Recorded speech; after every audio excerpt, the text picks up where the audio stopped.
हाँ जी, तो उस मैं बैठी हूँ, डॉली अचानक मेरे पास आती है और मुझे बोलेगी कि आपने ये कर दिया, आपने मुझे ये बोला था करने के लिए, मैंने ऐसे किया, वो उल्टा हो गया, ये हो गया, वो हो गया। मैं चुप बैठी रहती हूँ, मैं बड़े आराम से सुनती हूँ, डॉली ने जो बोलना है वो बोलती है और उसके बाद वो चली जाती है। ठीक है, और मैंने उसको किसी बात का जवाब नहीं दिया, सिर्फ जबान से नहीं, मन से भी। क्योंकि देखिए, कर्म तो हम मन से भी करते हैं, मन से, वचन से, दोनों से, और फिर उसके बाद एक्शन। तीन कर्म होते हैं हमारे, ये भी महाभारत में पीछे आ चुका है कि पहले हमारे मन में एक विचार पैदा होता है, फिर वो विचार हमारी जबान पर आता है और फिर हम उसको एक्शन में ले आते हैं। ठीक है, ये तीन तरीके के कर्म होते हैं। तो अगर मैंने मन से भी कर्म नहीं किया, डॉली आई, डॉली मुझे बोल गई, मैंने कहा कोई बात नहीं, उसकी भड़ास निकल गई ना, इट्स ओके, मेरी सेहत पे क्या असर पड़ गया, इट्स ओके, मेरा ही कोई कर्म हो गया, सुना गई सुना गई। उसी समय मालूम है क्या होगा कि जो डॉली का कोई भी पिछला अगला जो भी कोई पिछला पुण्य कर्म है, ठीक है, वो उसके खाते में से कट जाएगा और मेरे खाते में आ जाएगा। अब बताइए फायदा किसका हुआ? अल्टीमेटली चुप रहने से फायदा मेरा हुआ। तो यही एक तरीका होता है कि आपके सामने कोई कुछ बोल भी रहा है, आप शांत होकर सुन लो, तो क्या होगा कि आप उसके पुण्य कर्म अपनी ओर खींच लोगे। तो भगवान कृष्ण कहते हैं कि अपने पुण्य कर्म को बढ़ाने का सबसे आसान तरीका है कि अगर तुम्हें किसी ने कुछ कह भी दिया, उसको फॉरगेट एंड फॉरगिव, भूल भी जाओ, माफ भी कर दो, और मन से भी उसको मत कुछ बोलो।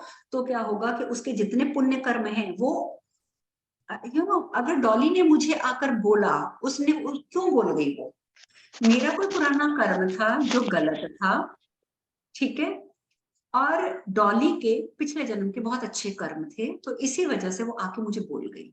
लेकिन अब हुआ क्या, अब उसके पिछले कर्म तो बहुत अच्छे जमा हुए हुए थे, लेकिन जब वो आके मुझे बोल के गई, तो उसके तो जो पुण्य कर्म थे वो कम हो गए, मेरे जो गंदे कर्म थे जिस वजह से मैंने सुना, मेरे वो कम हो गए, लेकिन डॉली का जो जमा किया हुआ पुण्य था वो मेरे पास आ गया।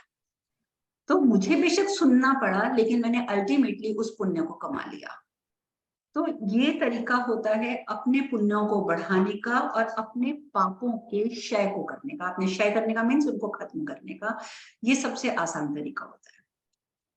दूसरा वहां पर इसका बात मतलब है किसी की दुखद स्टोरी सुनकर उनके पुण्य मतलब हम अपने ऊपर ले लेते हैं ऐसा?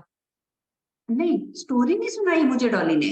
मतलब डॉली ने जो मुझे बीती है गाली दी, उनके पास। डॉली ने मुझे बुरा कहा, स्टोरी नहीं सुनाई। ओके। ओके। स्टोरी सुनना इज नॉट एन इशू, ठीक है, हम्म। लेकिन कोई आकर आपको गाली दे गया है, कुछ भी बोल गया है, गलत बोल गया है, और आप जानते हो कि आपका कोई कसूर नहीं था इसमें, ओके। ठीक है, जो कुछ हुआ वो बाई चांस हुआ या डॉली की गलती से हुआ, सपोज सपोज, हम्म। ठीक है, लेकिन उसके बाद भी वो अगर आके हमें बोल गई है, उसने बहुत कुछ मुझे बोल दिया, तो वहां पर ये चीज लागू होती है कि उसका खत्म हो जाएगा और मेरी बढ़ोतरी हो जाएगी।